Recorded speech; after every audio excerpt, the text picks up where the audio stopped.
Hi, my name is Dr. Jennifer Wenner. I teach mineralogy at the University of Wisconsin-Oshkosh. And today I'm going to talk to you a little bit about biaxial, the biaxial indicatrix and how that is constructed and how it affects what we see in minerals.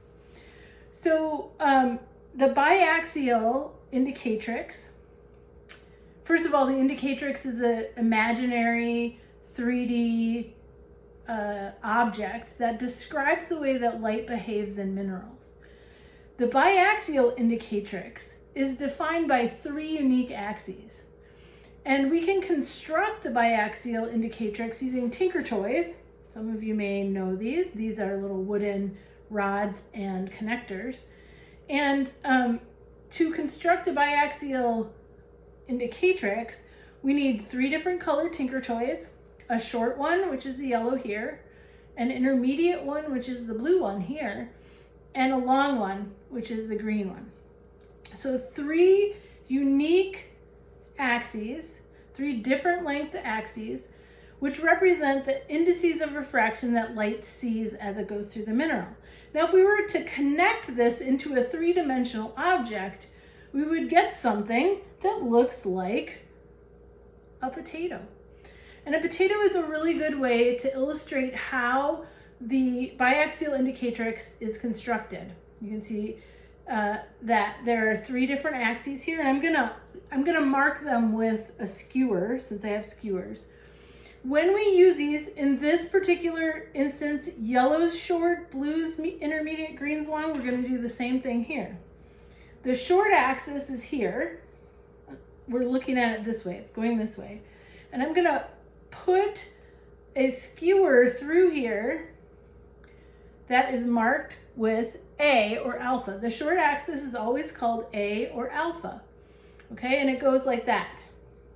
The intermediate axis is B or beta, and it's gonna go through like this. Hopefully it will go through the right way. Yep, there we go. So there's beta, that's the intermediate axis, the blue one. And the green one is gonna go through, this one's hard to get through, to come out there maybe. Okay, so sort of, it's not exactly right on, but it's through the long axis. Oops, and that's supposed to be green, there's the green one. And that is C or gamma. Okay, so gamma or C. Okay, so we've got long, short, intermediate. Okay, now when you have a triaxial ellipsoid like this, that's what that's called when there's three of them, triaxial ellipsoid. There are lots of different ways that you could slice this. And a slice is what we're gonna see when we look in thin section, and the difference in the size of the axes determines the birefringence. So I'm gonna set this one down for a minute. We're gonna come back to this one momentarily. But I've got a couple of different potatoes here, different sizes. We can slice the potato parallel to the long axis and the short axis. And if we do that, we'll get an ellipse that has very different sized axes, a very long one and a short one. This particular slice would give us a very high birefringence, and we would see high interference colors in cross polars in the microscope. We could also cut the potato, let's say, parallel to the A and B axis, or the alpha and beta axis, and we get something that's a much smaller ellipsoid. It's still an ellipse, excuse me. It's an ellipse when it's only two dimensions. We get a much smaller ellipse. That ellipse is gonna have the two axes perpendicular to one another are gonna be close to each other, and therefore you're gonna get a lower birefringence. Not the lowest, but a lower birefringence. Okay, we could also cut it at some random angle. So I'm gonna cut this one at a random angle, and we get something in between the long and the short. It always goes through the middle, so we always get the intermediate axis, but there's gonna be something that's between the intermediate and the short, or the long and the short, or the long and the intermediate, there. So we get, here's a big one, high birefringence, small one, low birefringence, moderate birefringence. Okay, those are the potatoes. Now, what about the circular section? Because the circular section is a very important slice that goes through all indicatrices. And if we take this triaxial ellipsoid or biaxial indicatrix, I'm going to take these out of here, but we're going to keep in mind what the sizes of these are. You need a ruler to do this with your potato, okay? In order to figure out, well, first of all, let's do this. If I look at this, technically there are two ways that I could cut this potato to make a circle, to make a perfectly circular home fry. There are two ways to do that. I'm going to show you how we can figure that out. It's essentially geometry. If we know the lengths of the axes, so if I take my ruler and I'm going to eyeball it, I'm going to see what the long axis is. And if I eyeball this, the long axis is about 9.5 centimeters. Okay. Now this is the intermediate axis, and I'm going to measure that like this, and it's about 5 centimeters. So it's 5 centimeters that way.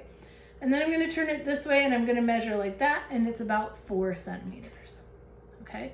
If we look at this, we have a long axis, an intermediate axis, and a short axis. Between the long axis and the intermediate axis, we could cut it in a variety of ways. And one of the axes of that particular slice would be between the intermediate and the long axis. We could do the same thing anywhere around here. We could cut as long as we cut through the center.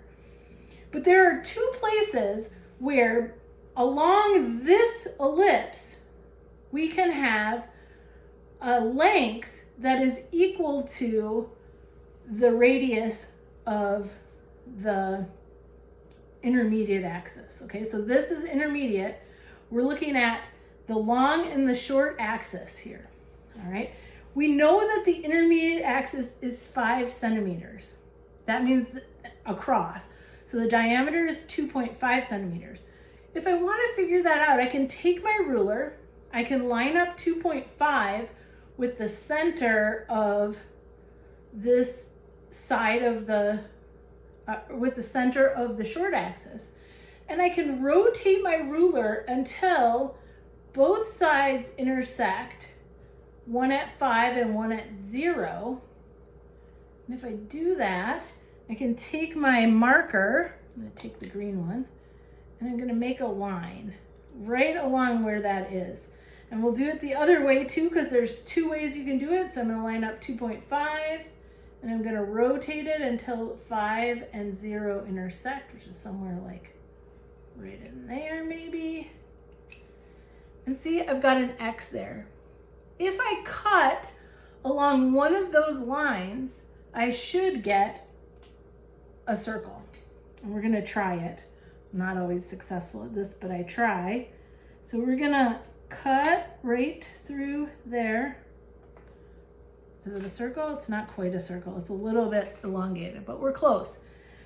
Because there are two places where you can slice it into a circular section, the optic axis is always a pole to the circular section. It's a